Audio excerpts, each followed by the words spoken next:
मैं हूं अंकित अवस्थी और चर्चा जापान की। 80 साल बाद जापान द्वितीय विश्व युद्ध समाप्त होने के बाद पहली बार लगभग 4000 करोड़ की लागत से अपने लिए खुफिया एजेंसी का विकास करने जा रहा है।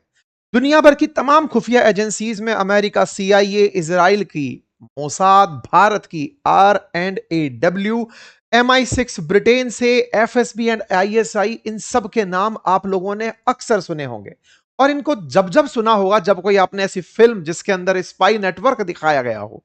आप अक्सर जब भी कोई हॉलीवुड या बॉलीवुड की ऐसी फिल्म देखें जब दो देशों के बीच रार का काम हो रहा हो तो जासूसी का योगदान सबसे ऊपर देखा जाता है। लेकिन आफ्टर ऑल जापान 80 साल तक जासूस रखा ही क्यों नहीं, यह एक बड़ा सवाल है। आज के सेशन में इसका आंसर करेंगे, लेकिन उससे बड़ी बात 80 साल बाद अब जासूसी के लिए तैयार क्यों हुआ, यह भी तो आंसर करना है। क्या कारण है कि तकाइची इस समय पर इस थॉट के साथ आगे बढ़ रही हैं कि मुझे अपनी खुफिया एजेंसी चाहिए भाई, और इस काम के लिए बकायदा $407 मिलियन का बजट निकाल दिया गया है। जापान पहली बार अपने लिए सेंट्रलाइज्ड इंटेलिजेंस एजेंसी बना रहा है। इसीलिए हेडलाइन बनती है डेकेड्स ऑफ साइलेंस। ऐसा शांति का दशकों भरा सफर और उसके बाद अचानक जापान निकल कर आता है कि हम अपनी खुफिया एजेंसी बना रहे हैं। तो आफ्टर ऑल क्या कारण है कि जापान को अपनी खुफिया एजेंसी बनाने के लिए तैयार होना पड़ा? और तो और, अगर ये लोग जापान वाले एजेंसी बना ले गए तो द्वितीय विश्व युद्ध के प्रणेता कहे जा सकने वाले जापान के साथ थोड़े दिन पहले आपने वेपन्स की बातें सुनी थी, अब इंटेलिजेंस की बातें सुन रहे हैं। क्या जापान ने पूरी तरह अपना रीस्टार्ट बटन दबा दिया है?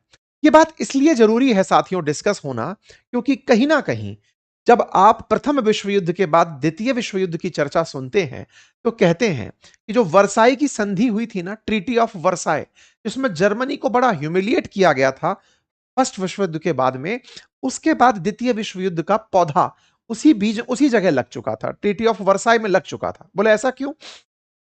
बोले जो उनकी इंसल्ट थी जर्मनी वालों की, उसका बदला लेने के लिए हिटलर पैदा हुआ। और हिटलर जो है पैदा तो पहले ही हो चुका था, लेकिन हिटलर का जन्म उदय एक तानाशाह के रूप में हुआ और उसने सेकंड विश्व युद्ध करवा ही दिया। ऐसे में जापान क्या 80 साल बाद जागा है? जर्मनी तो 20 साल में ही जाग गया था, क्योंकि जापान के ऊपर हिरोशिमा नागासाकी के ऊपर न्यूक्लियर बॉम्ब गिराए गए थे। तमाम प्रकार के प्रतिबंध थे, ये अपनी सेना रखने से प्रतिबंधित थे। लेकिन अब जब से ट्रंप आए हैं, तकाइची को या फिर इनसे पहले वाले प्रधानमंत्री जो ट्रंप के कारण पद छोड़ गए, जापान ने यह महसूस किया कि जिस अमेरिका की छत्रछाया में हम जी रहे थे, क्या वो आगे तक हमारी रक्षा करेगा? जापान इस बीच में अपनी सेना रखने का प्लान शुरू कर देता है, डिफेंस के इन्वेस्टमेंट की प्लानिंग शुरू कर देता है, और अब वो खुफिया एजेंसी की बातें कर रहा है। क्या ये सारी बातें एक तरफ इशारा कर रही हैं कि जापान फिर से उग रहा है? और जापान जो एक तरह से सूर्योदय का देश है, अगर ग्लोब के साथ में कहा जाए कि सबसे पहले सूरज कहां निकल रहा है तो उन देशों में जापान है। तो ऐसा देश क्या फिर से युद्ध की तरफ अग्रसर हो रहा है? क्योंकि ये इनकी पॉलिसी तो नहीं थी। ऐसे में नीतियां बदल रही हैं और जापान इस दिशा में आगे बढ़ रहा है, तो यह सुर्खी बनना तो लाजमी है। लेकिन संयोग देखिए, हेडलाइन बनती है कि जापान अपनी खुफिया एजेंसी वेस्ट की मदद से बनाएगा। इसका मतलब कुछ और भी है।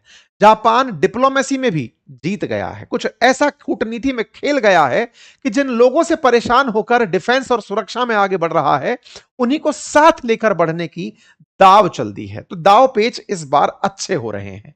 इसीलिए चर्चा तकाइची की हो रही है कि इन्होंने कुछ तो ऐसा किया है जिसके चलते आने वाले समय में जापान को अलग दिशा में याद रखा जाएगा।